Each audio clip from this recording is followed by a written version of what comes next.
সৌহার্দ্যের বার্তা নিয়ে জামায়াত আমির ও এনসিপি আহ্বায়কের বাসায় তারেক রহমান, ইতিবাচক কাজে সরকারকে সমর্থন দেওয়ার প্রতিশ্রুতি। একটা সাহায্যপূর্ণ পরিবেশের মাধ্যমেই আগামী সময়গুলোকে আমরা রাষ্ট্র পরিচালনায় সরকার এবং বিরোধী দল সমন্বিতভাবেই আমরা দেশের জন্য কল্যাণমূলক কাজ করতে পারি। নির্বাচন পরবর্তী যে সহিংসতাগুলো বিভিন্ন জায়গায় ঘটছে সেই বিষয়গুলো নিয়েও আমরা জনাব তারেক রহমানকে জানিয়েছি। নতুন এমপিদের শপথ মঙ্গলবার সকালে। বিকেলে সংসদের দক্ষিণ প্লাজায় মন্ত্রিসভার শপথ, থাকবেন হাজারখানেক দেশি বিদেশি অতিথি। মঙ্গলবার দিন সকাল 10টার সময় সংসদ সদস্যদের শপথ হচ্ছে। যেরকম পরিস্থিতি আমি ধারণা করছি যেটা প্রধান নির্বাচন কমিশনার করাবেন। 7টি সার্ক দেশ থেকেই প্রতিনিধিত্বের জন্য আমন্ত্রণ পাঠানো হয়েছে। এর বাইরে আর কোনো কিছু আমাদের সরকারি পর্যায়ে জানা নেই। গুলশান কার্যালয়ে দিনভর বিএনপি চেয়ারম্যানের ব্যস্ত সময়। বিরোধিতা সত্ত্বেও থাকবে সৌহার্দ্য, সর্বোচ্চ গুরুত্ব পাবে জনমত, বলছেন নতুন এমপিরা। পুরো রমজানে স্কুল বন্ধ রাখার নির্দেশ হাইকোর্টের। 18 ফেব্রুয়ারি থেকে ছুটি শিক্ষা প্রতিষ্ঠান।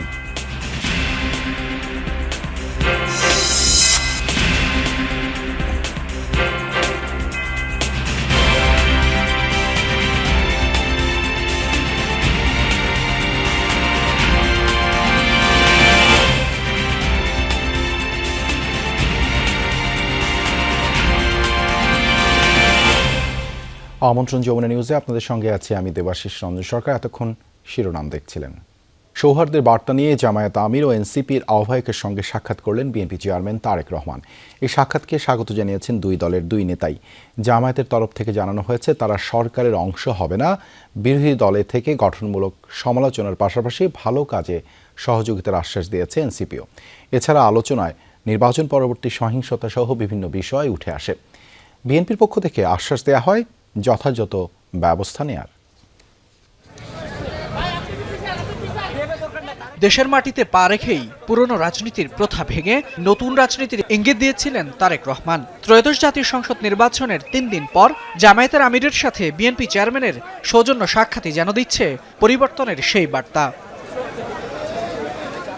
রোববার সন্ধ্যায় জামায়াত আমিরের বসুন্ধরার বাসায় পৌঁছাতেই তারেক রহমানকে স্বাগত জানান জামায়াতের আমির। এ সময় পাশে ছিলেন দুদলের জ্যেষ্ঠ নেতারা। ঘণ্টাখানেকের বৈঠকের বিষয়ের পরে সাংবাদিকদের ব্রিফ করেন জামায়াতের নায়েবে আমির সৈয়দ আব্দুল্লাহ মোহাম্মদ তাহের। জানান সৌহার্দ্যপূর্ণ আলোচনায় উঠে এসেছে আইন শৃঙ্খলা পরিস্থিতি, অর্থনৈতিক স্থিতিশীলতা সহ নানা বিষয়। আমি মনে করি এই ধরনের নিউ কালচার নিজেদের ভিতরে থাকাটা এটা একটা গুণগত পরিবর্তন। একটা সাহায্যপূর্ণ পরিবেশের মাধ্যমেই আগামী সময়গুলোকে আমরা রাষ্ট্র পরিচালনায় সরকার এবং বিরোধী দল সমন্বিতভাবেই আমরা দেশের জন্য কল্যাণমূলক কাজ করতে পারব। আব্দুল্লাহ মোহাম্মদ তাহের বলেন, আসন্ন সরকারের অংশ হবে না জামায়াত, শক্তিশালী বিরোধী দল হিসেবে ভূমিকা রাখবে সংসদে। জামাত ইসলামী কোনো জাতীয় সরকারে অংশগ্রহণ করবে না। জামাত ইসলামী এখানে একজন কনস্ট্রাকটিভ শক্তিশালী একটি বিরোধী দলের ভূমিকা পালন করবে।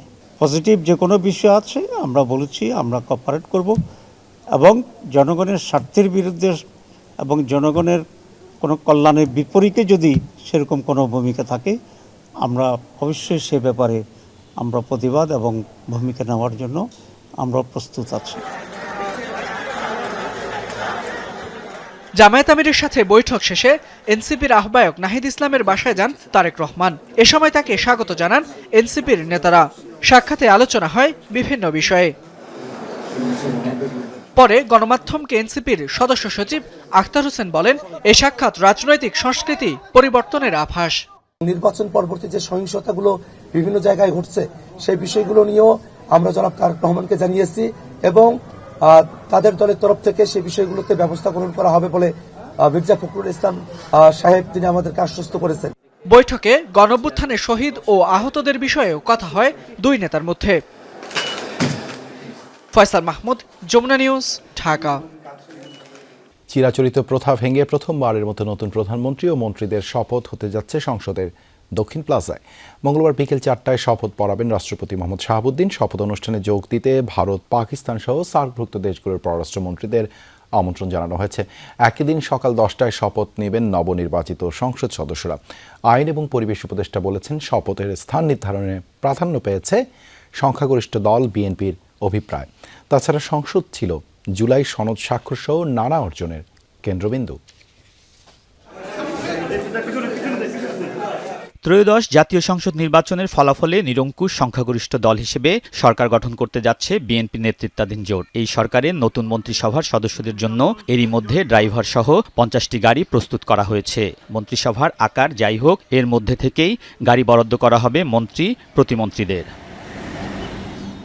এর আগে 17 ফেব্রুয়ারি সকাল 10টায় সংসদ ভবনে হবে নবনির্বাচিত 297 জন সংসদ সদস্যের শপথ। বিএনপি ও মিত্র দলে 212 জন, জামায়াত ও এনসিপি নেতৃত্বাধীন ঐক্যের 77, ইসলামী আন্দোলনের 1 ও স্বতন্ত্র 7 জনের শপথ পড়াবেন প্রধান নির্বাচন কমিশনার এএমএম নাসির উদ্দিন। সবশেষ সংসদের স্পিকার ও কারাগারে থাকা ডেপুটি স্পিকারের অনুপস্থিতিতে সংবিধান অনুযায়ী শপথ পড়াবেন সিইসি। শপথের ব্যাপারে আপনারা নিশ্চয়ই জানেন, মঙ্গলবার দিন সকাল 10টার সময় সংসদ সদস্যদের শপথ হচ্ছে। যেরকম পরিস্থিতি আমি ধারণা করছি যেটা প্রধান নির্বাচন কমিশনার করাবেন। নতুন সংসদ সদস্যদের শপথের পর বিজয়ী দুই জোট তাদের দলীয় এমপিদের বৈঠকে সংসদীয় দলের প্রধান ও বিরোধী দলীয় নেতা নির্বাচন করবেন। এরপর বিকাল 4টায় সংসদের দক্ষিণ প্লাজায় সংখ্যাগরিষ্ঠ দল বিএনপির প্রধান হিসেবে নতুন প্রধানমন্ত্রীর শপথ নেবেন তারেক রহমান। এর পরপরই তার মন্ত্রিসভার সদস্যরা একে একে শপথ বাক্য পাঠ করবেন। এই শপথ অনুষ্ঠানে ভারত, পাকিস্তান সহ সার্কভুক্ত দেশের শীর্ষ প্রতিনিধি সহ অংশ নেবেন দেশি বিদেশি প্রায় 1000 অতিথি। ভারতের প্রধানমন্ত্রী নরেন্দ্র মোদী বা সার্কভুক্ত দেশগুলোর সরকার প্রধানরা আমন্ত্রিত তালিকায় নেই বলে জানিয়েছেন বিদায়ী উপদেষ্টারা। আমার মিটিংয়ে যেটা শুনেছি সেটা হচ্ছে এখন পর্যন্ত পররাষ্ট্র মন্ত্রণালয় যে আছে তাদের পক্ষ থেকে সার্ক কান্ট্রিগুলোর পররাষ্ট্র মন্ত্রীদের বলা হয়েছে। কোনো প্রধানমন্ত্রীর ব্যাপারে আমি কিছু জানি না। আমাদের শপথ গ্রহণটা হবে সকালে সংসদ সদস্যদের, সেখানে আমরা উপদেষ্টারা কেউ থাকবো না, এটা নিয়মও নেই। বিকেল 4টায় যখন মন্ত্রী পরিষদের শপথটা হবে সেখানে আমরা সকলেই যাব।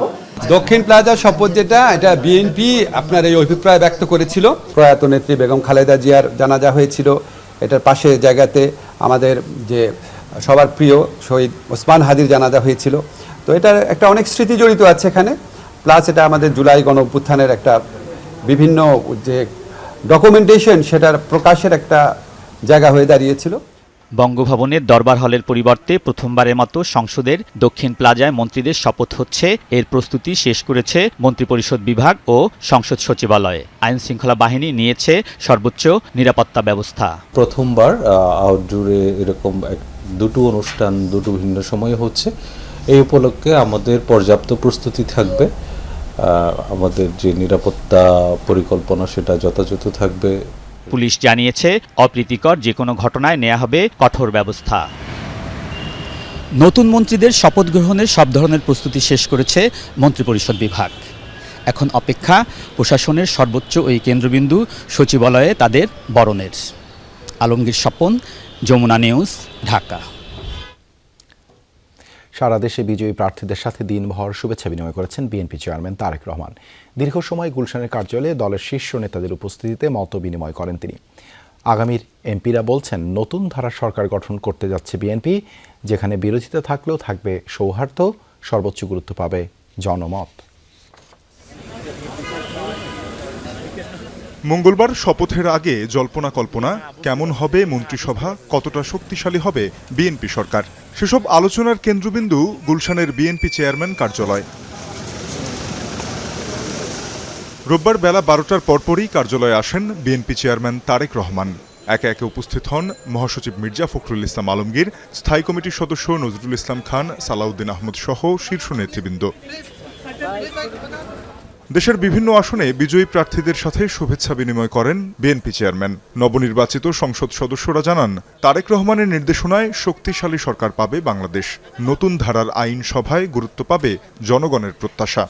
সরকার হবে সকল মানুষের, সরকার হবে সকল দলের এবং সকলকে নিয়ে ঐক্যবদ্ধভাবে আমরা দেশকে এগিয়ে নেব। আস্থা অর্জন করতে গেলে এখন কমিটমেন্ট বাস্তবায়ন করতে হবে। জনগণের যেটা দুর্ভোগ সেটাকে লাঘব করতে হবে। জাতির কাছে আমাদের বেশ কিছু কমিটমেন্ট আছে, অবশ্যই সেই কমিটমেন্টগুলি পূরণের জন্য আমরা কাজ করব। 17 তারিখে সংসদ সদস্যদের শপথ হবে, সে ব্যাপারে নির্দেশনা হয়েছে। বিএনপিতে অনেক নিবেদিত প্রাণ লোকজন রয়ে গেছে, নেতৃত্ব একটা অসম্ভব ভালো নেতৃত্ব এবং শক্তিশালী এবং উন্নয়নমুখী নেতৃত্ব। মন্ত্রিসভায় থাকবেন অভিজ্ঞ ও মেধাবী তরুণ রাজনীতিকরা।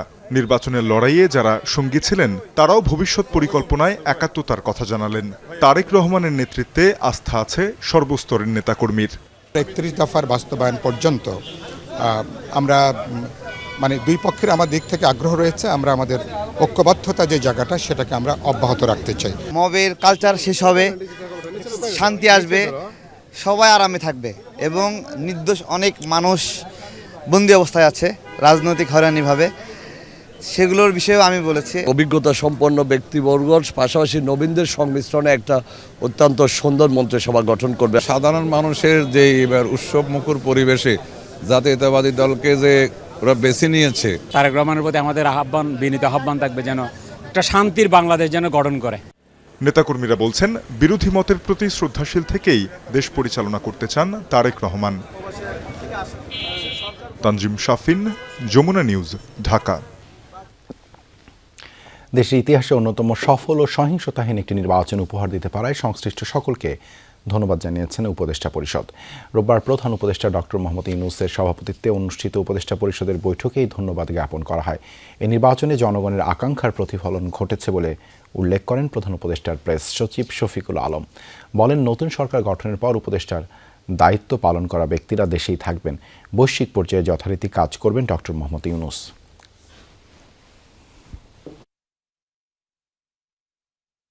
উনি হয়তোবা 17 তারিখে যখন শপথ পড়ানো হয়ে যাবে, উনি ফিরে এসে দেখবেন যে নতুন একটা কাজে নিয়ে ভাবছেন বা এটা নিয়ে যুক্ত হয়ে পড়েছেন।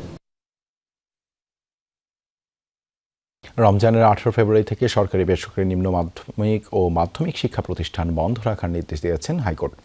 রোববার বিচারপতি ফাহমিদা ও বিচারপতি মোহাম্মদ আসিফ হাসানের হাইকোর্ট বেঞ্চ এই আদেশ দেন। ইংরেজি মাধ্যমও বন্ধ থাকবে, তবে যদি পরীক্ষা চলমান থাকে তাহলে তা চলতে বাধা নেই। এর আগে পবিত্র রমজান মাসে স্কুল বন্ধ রাখার নির্দেশনা চেয়ে সুপ্রিম কোর্টের আইনজীবী মোহাম্মদ ইলিয়াস আলী মণ্ডল হাইকোর্টে রিট দায়ের করেন। গত 5 জানুয়ারি পবিত্র রমজানে স্কুল বন্ধ রাখতে সরকারকে আইনি নোটিশ দেন সুপ্রিম কোর্টের ওই আইনজীবী। এর আগে শিক্ষা মন্ত্রণালয়ের সচিব এবং প্রাথমিক ও গণশিক্ষা মন্ত্রণালয়ের সচিবকে এই নোটিশ পাঠান তিনি। 15 ফেব্রুয়ারি থেকে মাদ্রাসাগুলোতে পবিত্র রমজানের ছুটি শুরু হলেও স্কুলগুলোতে এবার 15 রমজান পর্যন্ত নিয়মিত ক্লাস চালু রাখার সিদ্ধান্ত নেওয়া হয়েছিল। এতে অসন্তোষ প্রকাশ করেন অনেক শিক্ষক। 8 মার্চের পরিবর্তে 18 ফেব্রুয়ারি থেকে রমজানের বন্ধ শুরু হবে, অর্থাৎ মাধ্যমিক ও নিম্ন মাধ্যমিক স্কুল সমূহ 18 ফেব্রুয়ারি থেকে পুরো রমজান বন্ধ থাকবে। স্কুলের বিষয়টা এর ভিতরে আসবে না, এটা তার গভর্নমেন্ট সিদ্ধান্ত নেয়, গভর্নমেন্টের সিদ্ধান্ত চলবে। এবং এই ক্ষেত্রে বলা আছে, যদি কোনো ধরনের পরীক্ষা থাকে, যদিও নাই এই সময় পাবলিক পরীক্ষা, তাহলে পরীক্ষাটা এই বন্ধের আওতায় থাকবে না, পরীক্ষার মতো পরীক্ষা তারা নেবে। নবনির্বাচিত সরকার আনুষ্ঠানিকভাবে দায়িত্ব গ্রহণের পর নির্দেশনা পেলেই সেনাবাহিনী ব্যারাকে ফিরে যাবে। সকালে রাজধানী সেনা সদর দপ্তরে CAS দরবারে এমনটাই জানিয়েছেন সেনাবাহিনী প্রধান জেনারেল ওয়াকারুজ্জামান। সেনাবাহিনীর সকল পদমর্যাদার সদস্য এবং জাতিসংঘ শান্তিরক্ষা মিশনে নিয়োজিত সদস্যদের উদ্দেশ্যে দরবারে বক্তব্য দেন তিনি। তবে সেনা প্রধান স্পষ্ট করেন, দেশের আইন শৃঙ্খলা পরিস্থিতির পূর্ণ নিয়ন্ত্রণ পুলিশ বাহিনী বুঝে না নেওয়া পর্যন্ত সহায়তার জন্য সেনাবাহিনীর একটি অংশ নির্দিষ্ট সময় পর্যন্ত মোতায়েন থাকবে। সেনাপ্রধান তার বক্তব্যে নির্বাচনী কাজে সেনার সদস্যদের ভূমিকার ভূয়সী প্রশংসা করেন। জেনারেল ওয়াকারুজ্জামান বলেন, গত 1.5 বছরের অস্থিতিশীল রাজনৈতিক পরিস্থিতি থেকে দেশকে স্থিতিশীল অবস্থায় ফেরাতে সেনাবাহিনী যে ত্যাগ স্বীকার করেছে তা দেশ ও জাতি দীর্ঘকাল শ্রদ্ধার সাথে স্মরণ করবে। অনুষ্ঠানে সেনার সদস্যদের নৈতিক ও মানবিক গুণাবলী অর্জনের উপর গুরুত্ব আরোপ করে সেনাপ্রধান পবিত্র কোরআনের আয়াত উদ্ধৃত করে বলেন, নিশ্চয়ই আল্লাহ ধৈর্যশীলদের পুরস্কৃত করেন। জুলাই আন্দোলনে রামপুরায় ভবনের কার্নিশে ঝুলে থাকা আমির হোসেনকে গুলি ও 2 জনকে হত্যা মামলায় আগামী 4 মার্চ রায় ঘোষণা করবে ট্রাইব্যুনাল। ডিএমপি সাবেক কমিশনার হাবিব সহ শীর্ষ 4 পুলিশ কর্মকর্তা পলাতক। প্রসিকিউশন বলছে, আসামিদের সর্বোচ্চ শাস্তি নিশ্চিতে অকাট্য প্রমাণাদি দাখিল করেছেন তারা। তবে আসামি পক্ষের আইনজীবীরা তাদের মক্কেলদের খালাস চেয়েছেন। জুলাই গণঅভ্যুত্থানে রাজধানীর রামপুরে যখন নির্বিচারে গুলি চালায় পুলিশ, তখন প্রাণে বাঁচিতে গিয়ে একটি নির্মাণাধীন ভবনের কার্নিশে আটকা পড়ে আমির হোসেন নামের এক যুবক। ঝুলে থাকা অবস্থাতেই পুলিশ তাকে গুলি করে। পরে ভাগ্যক্রমে প্রাণে বেঁচে যান তিনি। একই দিন রামপুরার বনশ্রী এলাকায় পুলিশের গুলিতে নিহত হয় নাদিম ও মায়া ইসলাম। এ ঘটনায় অভিযোগ আসে ট্রাইব্যুনালে। তদন্ত শেষ করে ডিএমপির সাবেক কমিশনার হাবিবুর রহমান, খিলগাঁও জোনের সাবেক এডিসি রাশেদুল ইসলাম, রামপুরা থানার সাবেক ওসি মশিউর রহমান ও এসআই তারিকুল ইসলাম ভুইয়া, এএসআই চঞ্চল চন্দ্র সরকারের বিরুদ্ধে বিচার শুরু হয়। যদিও চঞ্চল চন্দ্র সরকার ছাড়া বাকিরা শুরু থেকেই পলাতক। প্রসিকিউশন বলছে আমির হোসেনকে গুলি করে রামপুরা থানার তৎকালীন এএসআই চঞ্চল চন্দ্র সরকার। তাকে চিহ্নিত করেছে সেদিন কর্মরত অন্য পুলিশ সদস্যরা। তারা জবানবন্দিও দিয়েছে ট্রাইব্যুনালে। রবিবার রামপুরার এ মামলায় রায় ঘোষণার জন্য আগামী ৪ মার্চ দিন ধার্য করে ট্রাইব্যুনাল ১। এ মামলায় তদন্তকারী কর্মকর্তা সহ ১৪ জন সাক্ষ্য দিয়েছেন। এর আগে গত ৩ ফেব্রুয়ারি যুক্তিতর্ক শেষ করে রাষ্ট্রপক্ষ ও আসামিপক্ষ। যুক্তিতর্কে আমির হোসেনকে গুলিসহ রামপুরা এলাকায় হত্যাকাণ্ডের নানা তথ্যচিত্র, গণমাধ্যমে প্রকাশিত সংবাদ, বিভিন্ন ডিজিটাল তথ্য উপস্থাপন করা হয়। প্রসিকিউশন বলছে মামলাটি প্রমাণ করতে অকাট্য দলিল তারা উপস্থাপন করেছেন। তবে এসব অপরাধের সাথে আসামিরা জড়িত নয় দাবি করে তাদের খালাস চান আসামিদের আইনজীবীরা। রামপুরার এ মামলার রায় ঘোষণা বাংলাদেশ টেলিভিশনে সম্প্রচার হতে পারে সরাসরি। রাব্বি হোসেন, যমুনা নিউজ, ঢাকা। খুলনায় কার্যক্রম নিষিদ্ধ সংগঠন আওয়ামী লীগের অফিসে হামলা ভাঙচুরের অভিযোগ উঠেছে বৈষম্য বিরোধী ছাত্র আন্দোলনের নেতাকর্মীদের বিরুদ্ধে। প্রত্যক্ষদর্শীরা বলেন, রোববার বিকেলে দীর্ঘদিন বন্ধ থাকা খুলনা মহানগর ও জেলা আওয়ামী লীগের কার্যালয় খুলে পরিষ্কার করেন দলীয় নেতাকর্মীরা। এ সময় তারা শেখ মুজিবুর রহমান ও শেখ হাসিনার ছবি টানিয়ে তাতে ফুলের মালা পরিয়ে দেন। এই খবর জানাজানি হলে সন্ধ্যায় কার্যালয়ে হামলার ঘটনা ঘটে। হামলার সময় ছবিগুলোতে আগুন দেওয়া হয় বলেও জানান প্রত্যক্ষদর্শীরা।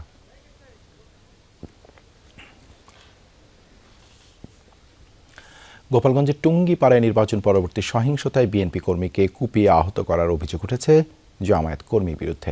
রোববার বিকেলে উপজেলার সর্দারপাড়া গ্রামে এই ঘটনা ঘটে। স্থানীয়রা জানায়, বিএনপি কর্মী দেলোয়ার শেখ, তার স্ত্রী আমেনা বেগম ও ভাতিজা কাউসার শেখ সহ মোট ৫ জন আহত হয়েছে।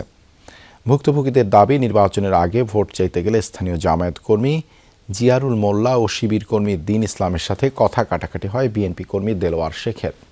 এরই জেরে আবারও কথা কাটাকাটির এক পর্যায়ে দেশীয় অস্ত্র নিয়ে তাদের উপর হামলা চালায় জিয়ারুল ও দিন ইসলাম। এই ঘটনায় এখনও কোনো মামলা করা হয়নি বলে জানায় পুলিশ। সাতক্ষীরা ১ আসনে ব্যাপক অনিয়ম, দুর্নীতি ও প্রশাসনিক পক্ষপাতের অভিযোগ তুলে পুনর্নির্বাচনের দাবি কলারোয়া উপজেলা বিএনপি। রোববার বিকেলে কলারোয়া উপজেলা বিএনপির কার্যালয়ে সংবাদ সম্মেলনে এসব কথা বলেন দলের নেতাকর্মীরা। তারা বলেন, পরিকল্পিত কারচুপির কারণে তাদের প্রার্থীকে পরাজিত দেখানো হয়েছে।